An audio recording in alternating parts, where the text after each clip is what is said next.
Tom's shock at his first-time failure brings home the real challenge of this profession, but also why young people need financial help to access careers in HGV driving. So I've had a, like I say, a couple of days kind of stewing over what had happened, and it's hard because you can't help thinking, is it because we'd done so well leading up to that point that because it was almost what I felt to be quite a minor thing that they kind of had to jump on something.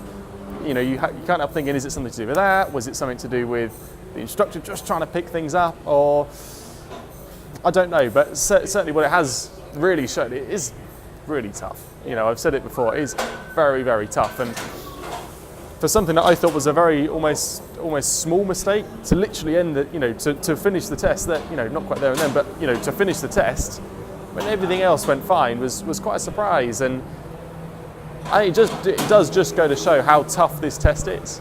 From my side, I've grown up in a very competition-driven environment, so I've had to deal with a lot of positive sides, but also a lot of negative sides and a lot of downsides. And that seems to be the thing. Certainly with motorsport, there seems to be more downs than there is ups at times. And it was almost feeling like a bit of a race weekend at times.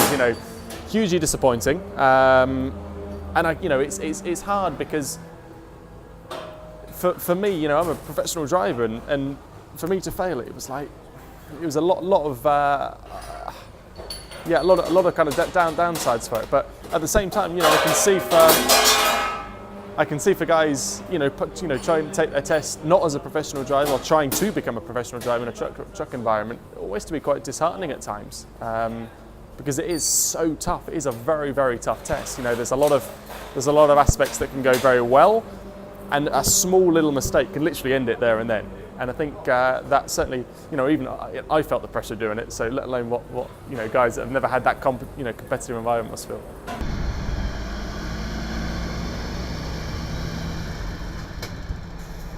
Training and testing costs an average applicant £3,000.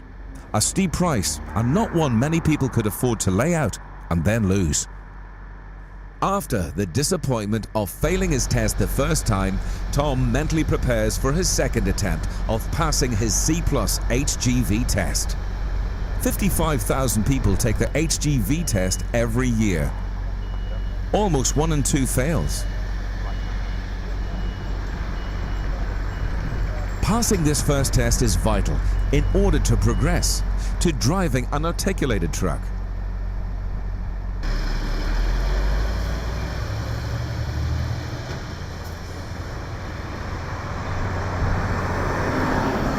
Tom has demonstrated by taking the test that even he as a professional driver has found it very difficult. The reason it needs to be tough is that we've got to protect the general public.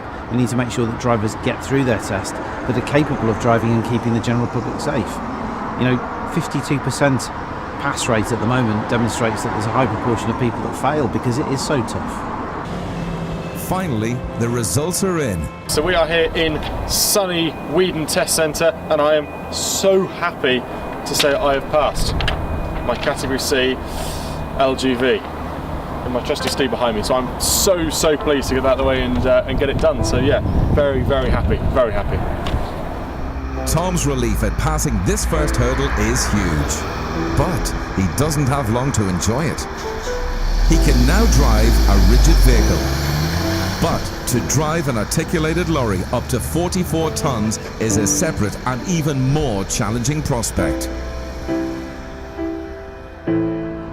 Now Tom has passed his rigid test, his C test. He can now progress to his C+E, which is the articulated test. Again, that's a big step change. It's a bigger challenge. The way in which an Artic actually reverses how it moves, how it articulates, is completely different to a rigid. That's going to be a big challenge for Tom and a big test going forward. Tom's going to demonstrate a perfectly executed reverse now. So in your own time, Tom. Tom must now adjust to having a 13.6 metre trailer attached to the back of the vehicle, making it very different to what he's used to in the rigid truck. The combined length of the tractor unit and the trailer is 16.5 metres, leaving little room for manoeuvre. But practice makes perfect.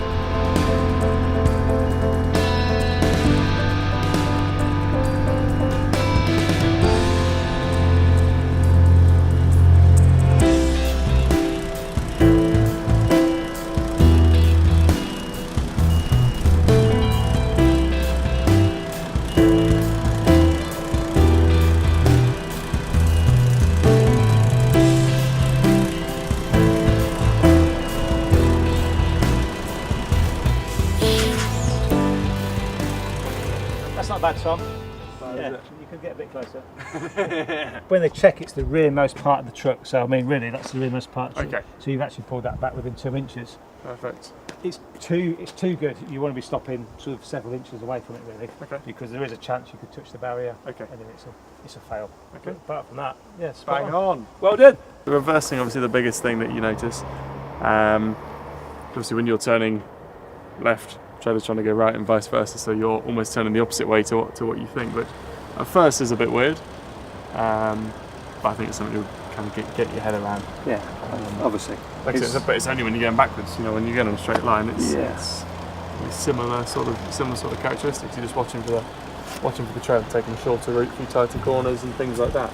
We get drivers that get really frustrated because they can't drive these in reverse, and it's basically because they've been so used to driving the Brain car. power's trying to go the opposite. Yeah, it's autopilot. What I have to do is say, look, just take it all the way back to basics. Yeah. You couldn't tie your shoelace when you was 5 years old, and you basically learnt to tie your shoelace. Yeah. When guys really struggle with this, I say just go away on day 2. You'll come back. Your brain even works during the night, and normally you find they come back on day 2, and they're a lot better, a lot stronger than on day 1. Yeah. When you've got something like this, the last thing you really want to do is bring it to a halt because it's such a big mass to then try and start moving again. So, it's just forward planning more than anything else. You know, you're almost reliant on the other cars a lot more than when you're driving a lot more than when you're driving your car on the road, because your car you can stop fairly easily. But in something like this, you're reliant on what other people are doing. So you're having to put your trust in sometimes in other people, knowing Absolutely. that they've put their indicator on, they're going to be coming off, right, I can go. And again, like you were saying, it just comes with a little bit of forward planning and forward thinking. I think the difference from day 1 is you were saying to me, God, it's all happening so quick. Yeah. But now you're forward planning it, and it's all done at a nice pace. Yeah. So you can sort of make alterations depending on what everybody else is doing in the roundabout. So I remember just, saying again, actually, forward planning, isn't it? Yeah. Oh, yeah. I remember first day. You said it's easy, isn't it? I'm like, no, there's so much happening. Yeah. But no, it's like we've said now. So long as you're planning ahead, you can kind of anticipate stuff a lot easier and a lot better. We're all right. Good. Yeah. Next time. So this is the big day. This is the one that we're going to, we'll nail this one and get this over and done with. After all the studying of theory and grueling hours behind the wheel, Tom must gear himself up for his ultimate challenge. Can Tom keep his cool all the way to the finish line?